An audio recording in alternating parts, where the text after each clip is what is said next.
All right, let's just jump right into this, because it's a wild one. There are some really incredible reports out there that suggest major drug cartels are doing something way beyond just using burner phones. We're talking about the possibility that they're building and running their own, private, totally untraceable cell networks. And yeah, I know exactly what you're thinking because the source material itself says it best. This whole thing sounds pretty wild, almost like spy movie stuff. And you know what? It absolutely does. But sometimes, behind those crazy headlines, there's a kernel of truth that we really need to dig into. So that's what we're going to do here. We're going to unpack all of this.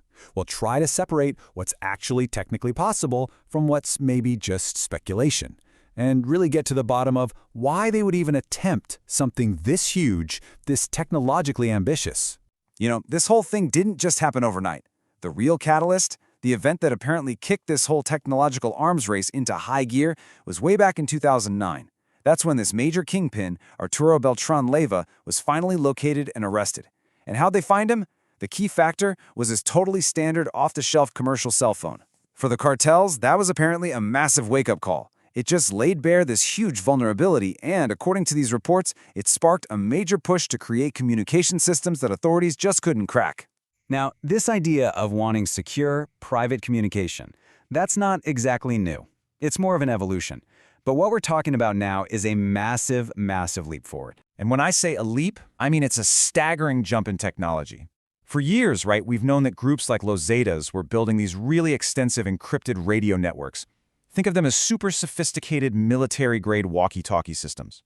But what's being claimed now? It's a completely different generation of tech. We're not talking about walkie-talkies anymore. We're talking about building private networks based on the exact same GSM and LTE technology that's in our smartphones, capable of high-speed data, voice, the whole shebang. It's a completely different world. So, the big question is, how is this even possible for a criminal organization? Well, the key, the real game changer here, is a piece of tech called software-defined radio, or SDR. Put simply, SDR takes all the complicated hardware guts of a radio, the mixers, the filters, and turns it all into software that you can just run on a computer. And what that does is it makes these radio systems incredibly flexible, totally programmable, and this is the important part, way, way cheaper to build from scratch. And when I say cheaper, I mean it's a total game changer. The source reports suggest that when you combine SDR with open source software, stuff that's freely available, it has slashed the cost of building a private cell network by a factor of 1,000. So something that used to require a massive corporate R&D department is now, believe it or not, potentially within reach of any really well-funded criminal group. Okay, so this is where the story takes a turn, from what's plausible to what is, frankly, pretty extraordinary. We're now getting into the most advanced, almost science fiction level claims about the tech they're supposedly developing. See, the reports are claiming this isn't just about plugging in some off-the-shelf SDRs and calling it a day. No. We're talking about deep, fundamental modifications to commercial cell tower hardware from huge companies like Motorola and Nokia. We're talking about custom firmware, their own proprietary hardware encryption modules. It suggests a level of technical skill that goes way beyond just putting parts together. This requires serious, high-level expertise in reverse engineering and hardware security. And the way they supposedly handle encryption is just as complex. It's not just one lock on the door, it's like a whole series of them, one after another. They allegedly start with a modified version of an older 3G standard. Then they layer on top of that AES 256, which, is the modern gold standard for encryption. Then they add their own custom cryptography. But it's that last step, that fourth layer, that's where things get really wild. It's a system that the source material calls geolock. And get this, the claim is that this system can generate temporary, one-time use encryption keys using real-time environmental data.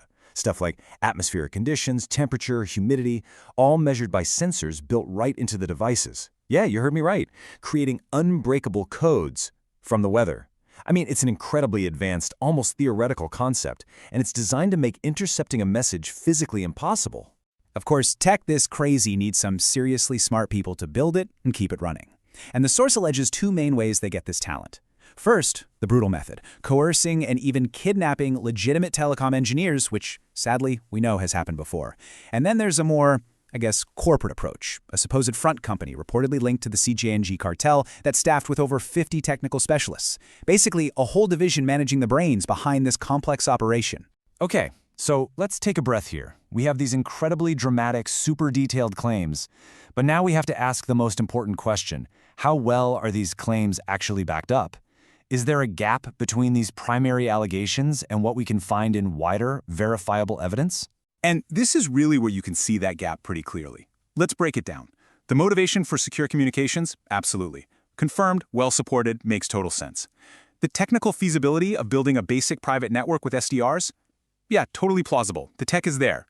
But as you go down the list to these more extreme claims, the deep hardware modifications, this geolock crypto system, the advanced electronic warfare stuff, that's where it gets murky.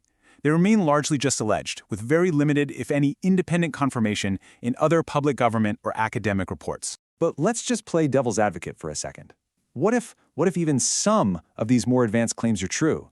The implications would be just enormous. It would signal a brand new and frankly very dangerous new phase in this technological arms race between criminal organizations and governments. So what's the big deal? Why does all this matter? Well, for law enforcement, it means that classic surveillance techniques like wiretaps could become almost completely useless against these groups. It forces this constant, incredibly expensive game of technological cat and mouse just to keep up. And maybe the most chilling part? The risk that this custom-built technology could spread, could proliferate to other criminal networks or even terrorist organizations all over the globe. So, when you boil it all down, it really comes to three main points. First, we know for a fact that cartels have a long history of building their own communication systems. That's not new. Second, modern technology like SDR has made building a basic private cell network more achievable than ever before. But third, and this is the big one, the most advanced, most spy-fi claims, like the custom hardware and this weather-based encryption, well, they're fascinating, but for now, they remain in the realm of speculation. They really need more independent proof. And all of this leaves us with one last kind of provocative thought to chew on. Is it possible that the intense focus from the public and from law enforcement on all these commercial encrypted apps, Signal, WhatsApp, is actually distracting us from a much bigger threat? Is it possible that while we're all looking at the apps we know, a much more significant, completely independent technological leap is happening quietly in the shadows? Are we missing the forest for the trees?